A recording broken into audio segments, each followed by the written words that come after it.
بسم اللہ الرحمن الرحیم۔ حضور صلی اللہ علیہ وسلم کو زہر دینے والی عورت کا انجام۔ دوستو، حضور صلی اللہ علیہ وسلم کی نبوت کا زمانہ صرف 23 سال ہی رہا۔ اس مدت میں شروع کے 3 سال تک تو خفیہ طور پر اسلام کی دعوت دی گئی، باقی 20 سال تک آپ صلی اللہ علیہ وسلم نے کھلے طور پر لوگوں کو اسلام کی دعوت دی۔ تو اس 20 سال کے وقت میں آپ صلی اللہ علیہ وسلم پر 18 بار قاتلانہ حملے کیے گئے، لیکن اللہ تعالیٰ نے آپ صلی اللہ علیہ وسلم کی حفاظت فرمائی، اس لیے دشمنان اسلام اپنے مقصد میں کامیاب نہ ہو سکے، اور آخر اللہ کی تدبیر حرکت میں آئی تو اسلام اس وقت کے سبھی مذاہب پر غالب آ گیا۔ دوستو، مشرکان مکہ کے ظلم و ستم سے پریشان ہو کر حضور صلی اللہ علیہ وسلم نے مدینہ ہجرت فرمائی، لیکن جب حضور صلی اللہ علیہ وسلم نے مدینہ منورہ ہجرت کی تو وہاں یہودیوں نے آپ صلی اللہ علیہ وسلم کو طرح طرح کی تکلیفیں دینا شروع کر دی۔ انہی یہودیوں نے حضور صلی اللہ علیہ وسلم پر جادو کر دیا۔ ایک یہودی کی جس کا نام لبید بن عاصم تھا، اس نے حضور صلی اللہ علیہ وسلم کے کچھ بال لے کر اس پر جادو کیا۔ روایتوں میں آتا ہے کہ جس آدمی نے حضور صلی اللہ علیہ وسلم پر جادو کیا تھا تو اس نے اپنے گھر کی کچھ لڑکیوں کو پہلے جادو سکھایا اور پھر انہی کے ذریعے حضور صلی اللہ علیہ وسلم پر جادو کروایا۔ اس وقت حضور صلی اللہ علیہ وسلم کے گھر ایک یہودی لڑکا کام کرنے آیا کرتا تھا۔ یہودیوں نے اس لڑکے کو بہلا پھسلا کر حضور صلی اللہ علیہ وسلم کی کنگھی کا ایک ٹکڑا حاصل کر لیا، جس میں حضور صلی اللہ علیہ وسلم کے کچھ بال مبارک بھی لگے ہوئے تھے۔ انہی بالوں اور کنگھی پر یہودیوں نے جادو کیا۔ کنگھی کے دانوں پر کچھ اس طرح جادو کیا گیا کہ ان جادوگر لڑکیوں نے تانت کے دھاگے کو لے کر اس میں کچھ گرہ لگا دی اور پھر ان دھاگوں کو کنگھی کے دانوں میں جادو کر کے باندھ دیا۔ اس جادو کا اثر حضور صلی اللہ علیہ وسلم پر ایسا ہوا کہ آپ کی اکثر طبیعت خراب رہنے لگی۔ حضور صلی اللہ علیہ وسلم کی طبیعت کچھ اس طرح خراب ہوتی کہ وہی کے علاوہ حضور صلی اللہ علیہ وسلم اگر دنیاوی کوئی کام کر لیتے تو ایسا لگتا جیسے ابھی وہ کام کیا ہی نہیں، یا جو کام نہ کیا ہوتا تو اس کے بارے میں لگتا کہ جیسے وہ کام میں کر چکا ہوں۔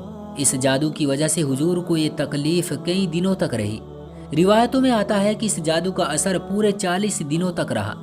ایک دن حضور صلی اللہ علیہ وسلم نے حضرت عائشہ رضی اللہ تعالی عنہا سے فرمایا کہ مجھے آج کل جو تکلیفیں ہو رہی ہیں اس کے بارے میں اللہ نے مجھے خواب میں سب کچھ بتا دیا ہے۔ میں نے خواب میں دیکھا کہ 2 فرشتے میرے پاس آئے اور میرے سر کے پاس کھڑے ہو کر آپس میں باتیں کرنے لگے۔ ان فرشتوں میں سے ایک نے کہا کہ ان صاحب کو کیا ہوا ہے، تو دوسرے فرشتے نے جواب دیا کہ ان پر جادو کر دیا گیا ہے۔ یہ سن کر پہلے والے فرشتے نے پوچھا کہ کس نے ان پر جادو کیا ہے، تو دوسرے فرشتے نے جواب دیا کہ لبید بن عاصم نام کے ایک یہودی جادوگر نے۔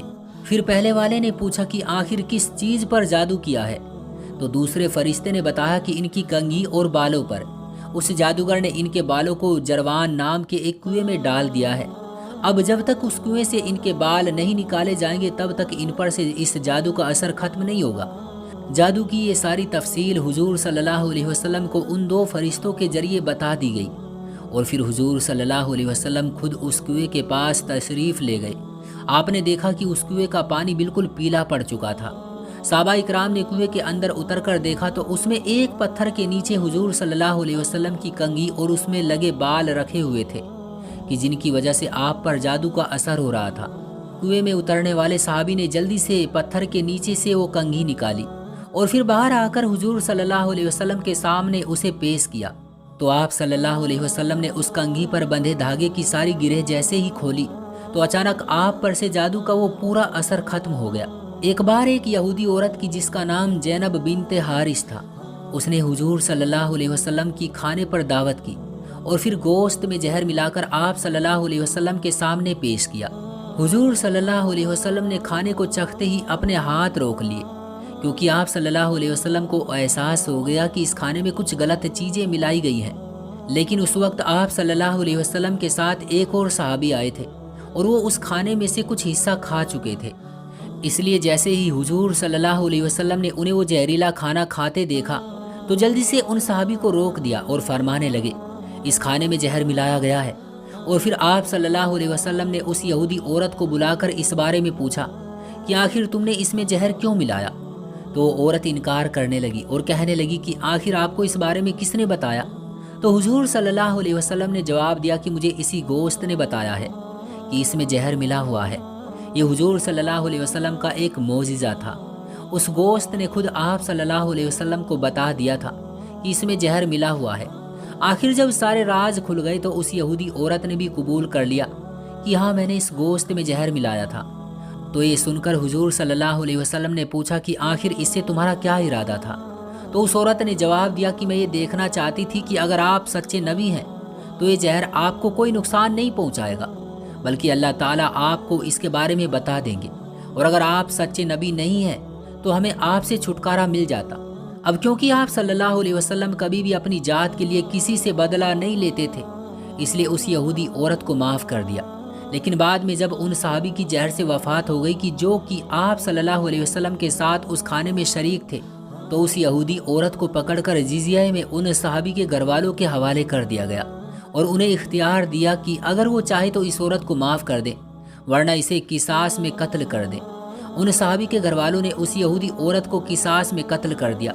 بہقی کی ایک روایت کے مطابق اس یہودی عورت نے اپنا جرم قبول کرنے کے بعد اسلام قبول کر لیا تھا۔ اسلام قبول کرتے وقت وہ کہنے لگی کہ مجھ کو اب آپ صلی اللہ علیہ وسلم کے سچے ہونے کا بالکل یقین ہو گیا، اور میں آپ کو گواہ بنا کر کہتی ہوں کہ اللہ کے سوا کوئی معبود نہیں، اور آپ صلی اللہ علیہ وسلم اللہ کے سچے رسول ہیں۔ وہ زہر اتنا تیز تھا کہ آپ صلی اللہ علیہ وسلم کو اپنی زندگی میں اکثر اس کے اثر کی وجہ سے الجھن سی ہونے لگتی تھی۔ وفات سے کچھ دن پہلے آپ صلی اللہ علیہ وسلم نے فرمایا کہ مجھے جو کھانے میں زہر دیا گیا تھا تو اس کی وجہ سے آج میری نسیں کٹی جا رہی ہیں۔ حضور صلی اللہ علیہ وسلم کی اسی حدیث کو دیکھتے ہوئے کچھ علماء اکرام نے فرمایا ہے کہ اللہ تعالیٰ نے آپ کو اس زہر کے اثر کی وجہ شہادت کا درجہ بھی عطا فرمایا، مطلب آپ صلی اللہ علیہ وسلم کی شہادت والی وفات ہوئی۔ پیارے دوستو، امید کرتا ہوں کہ آج کی یہ چھوٹی سی ویڈیو آپ کو بہت پسند آئی ہوگی۔ ویڈیو پسند آئی ہو تو لائک کریں، چینل پر نئے ہو تو سبسکرائب کریں۔ ملتے ہیں آپ کو اگلی ایک نئی ویڈیو کے ساتھ، تب تک کے لیے اپنا ڈھیر سارا خیال رکھیں۔ تب تک کے لیے اللہ حافظ۔